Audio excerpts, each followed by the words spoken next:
This is summer indulgence at its finest. Yeah, I know what you're thinking. Steve, in this economy, I know king crab legs ain't cheap, but life is about balance. I've spent months eating well, tightening up my spending, wondering if the world was gonna fall apart like everyone else. But my joy in life is food, and at least once a year, I make it a point to enjoy the single greatest seafood you could eat from the ocean, and that is king crab. And today, I've got a ridiculous way to serve it. This is King Cramb Scampi.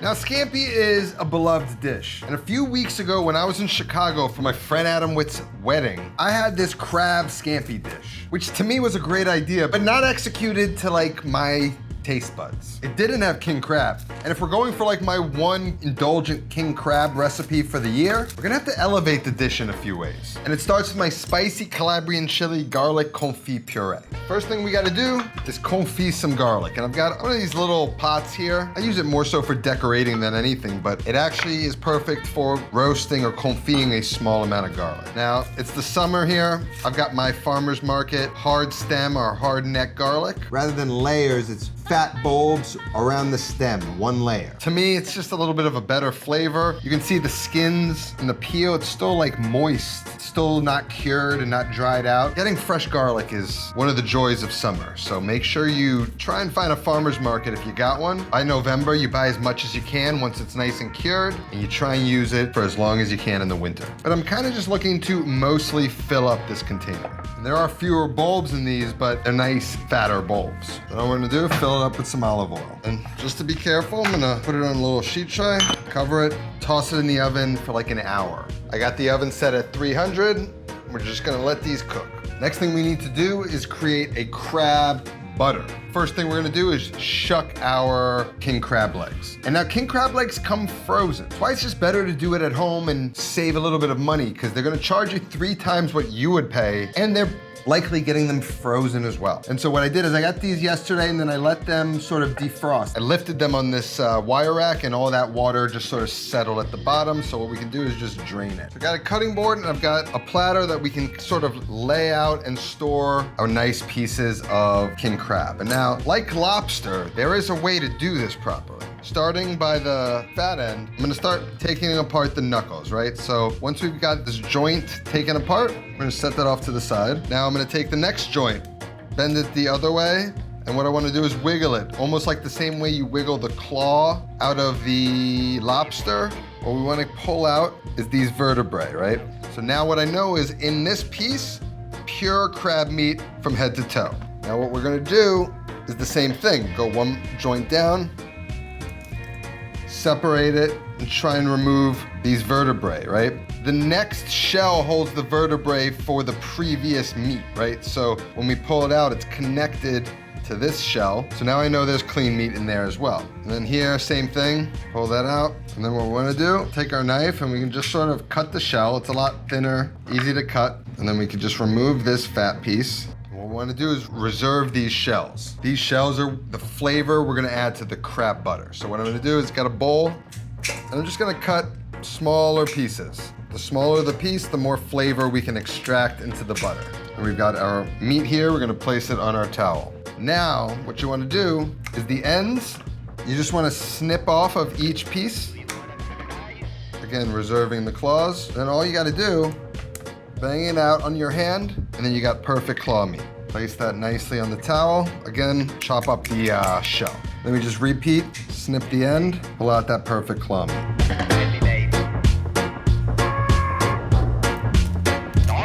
It's good to know how to do this. Whether you're buying it at home and you don't want to like kind of destroy this beautiful, expensive meat, or you're at a restaurant and they didn't do it for you and you're on a date, like how embarrassing would it be? You don't know how to crack a king crab claw open. These are life skills, you know?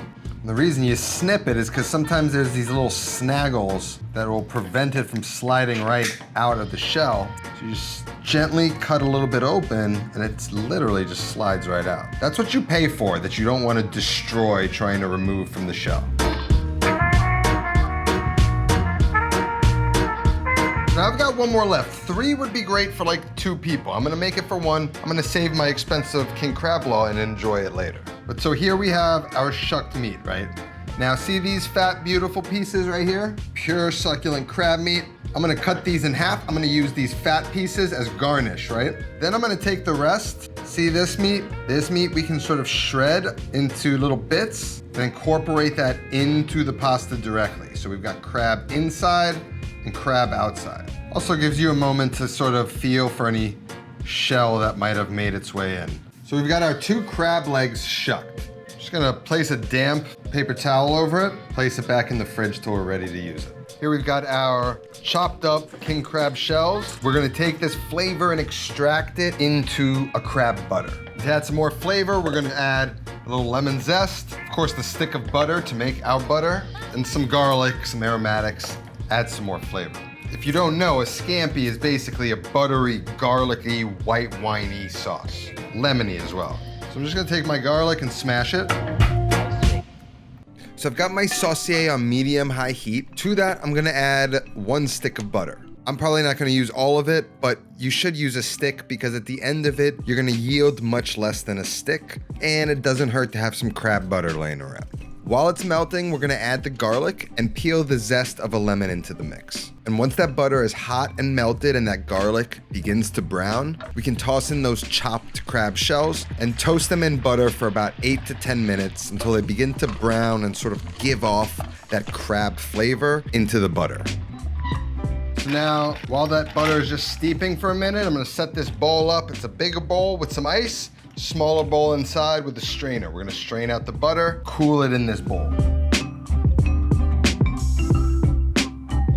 Squeeze them, gets every little last bit out, and then we're just gonna stir it in that ice until it cools down. Because of the ice and you're swirling around the cold walls of the bowl, it can go from like really hot butter to a solid state in a short amount of time. Now it's starting to thicken up. There's our crab butter. We're gonna use it to make the crab breadcrumbs and to make the scampi. It's gonna go in the fridge for now.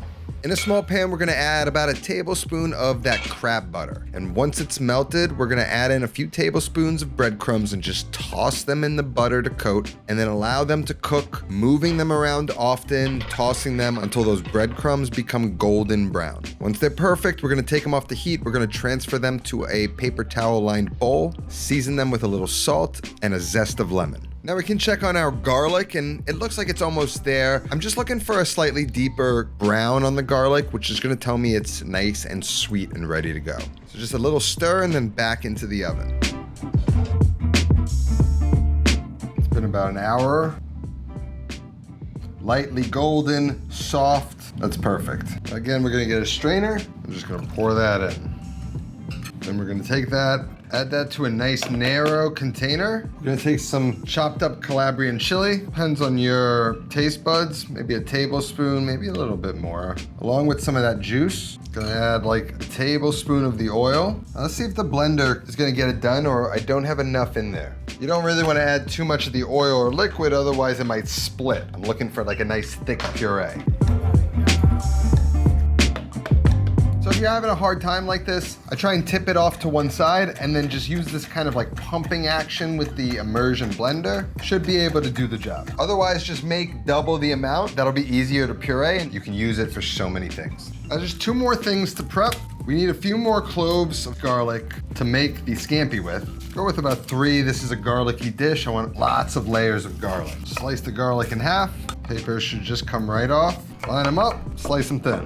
Got our sliced garlic prepped, and then some fresh chives. And I've just wrapped the bottom with a little bit of rubber band. That's gonna keep this nice and in place. First, we wanna trim off the top, make it nice and even, and then we're going for super fine dice. And just take your time, as thin as you can, as even as you can. If you want an indication you did it right, that your knife is sharp enough, that you cleanly cut the delicate herbs, you can look at the cutting board. You don't want to see green juice from you smushing the delicate herbs. And then of course we're going to be serving it with some pasta, some spaghetti, some real good quality spaghetti. If you look close when I pull this out and I bang this on the counter, there's like literal flour on them. This is rusticella di Bruzza. This is gonna be a great pasta for this. Only gonna do about 1 portion, small amount of pasta. I call 1 portion about 120 grams. Now here's what you're gonna need. You're gonna need your 2 forms of the crab, your crab butter. We actually need a little bit because what we're going to do is serving these nice chunks on top. We're gonna steam them over the pasta water and then baste them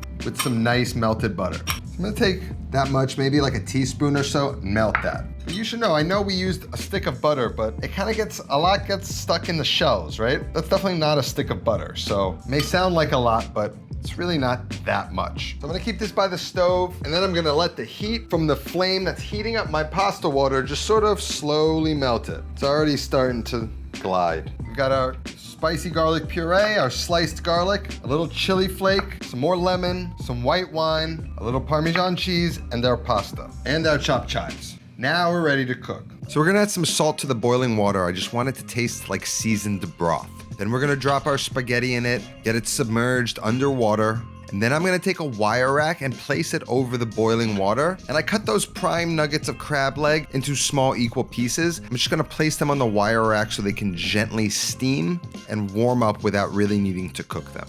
And in the saucier beside it, we can take a couple tablespoons of crab butter and get that melted over medium-high heat. As it melts, you get hit with that beautiful crab aroma. Once melted, add in the garlic, season it with a little salt, and cook for about 2 minutes or just until the edges of the garlic begin to brown. Then add in a little bit of chili flake and turn off the heat and deglaze it with some nice white wine. Then squeeze in the juice of a lemon, straining out the seeds. Turn the heat back on and reduce that wine a bit to cook out the alcohol. By now, the pasta should have been cooking for about 7 to 8 minutes, a little under al dente. Now's the perfect time to transfer it out of the water and into the pan with about a half a cup of that pasta water and continue cooking the pasta, adding some water as needed until that pasta reaches a perfect al dente.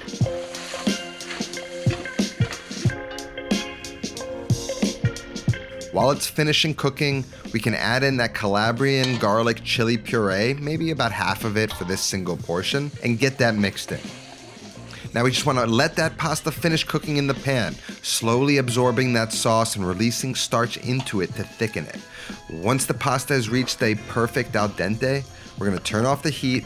We're going to toss in another tablespoon or so of the cold crab butter. Toss it and slowly melt that into the pasta to give it a nice glaze. Then we can add in some of that shredded crab meat to heat it back up.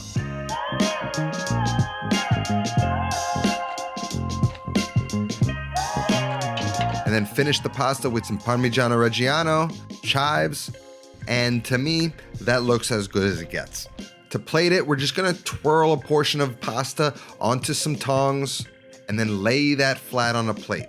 Then we're gonna spoon some sauce up with some of that shredded crab mixed in and just sort of lay it beside that bundle. And then we can top the pasta with those nuggets of crab leg. We've got that little bit of melted crab butter remaining, so we're just gonna baste the legs with some of that butter. And then we're gonna finish the pasta with some breadcrumbs, a little bit of cheese, the chives, some lemon zest, and a final few drops of lemon juice on top just to brighten it back up. So first, I like to take a little chunk right there, get it all mixed in that sauce. Get a nice pure essence of the king crab. Lemony, crunchy, buttery, tender. That's why king crab is the best seafood. This is summer indulgence at its finest. This wasn't quite what I got served at that amazing Chicago restaurant, but this is exactly the thing I wish I did. An abundance of crab throughout, a little spicy, a little acidic, texture from the breadcrumbs. If you're gonna splurge, you're gonna wanna splurge on this one. And if you don't, I've got hundreds of videos that don't cost this much. And you can join my cooking school down in the description where we cover basic, cheap stuff, technique, pasta 101. We do 2 lessons that give you homework twice. We cover the homework on a live stream and you get direct access to me. Link's gonna be down in the description. Give this one a try. That's all that I've got today. I'll see you next time. Until then, take care of yourself and go feed yourself.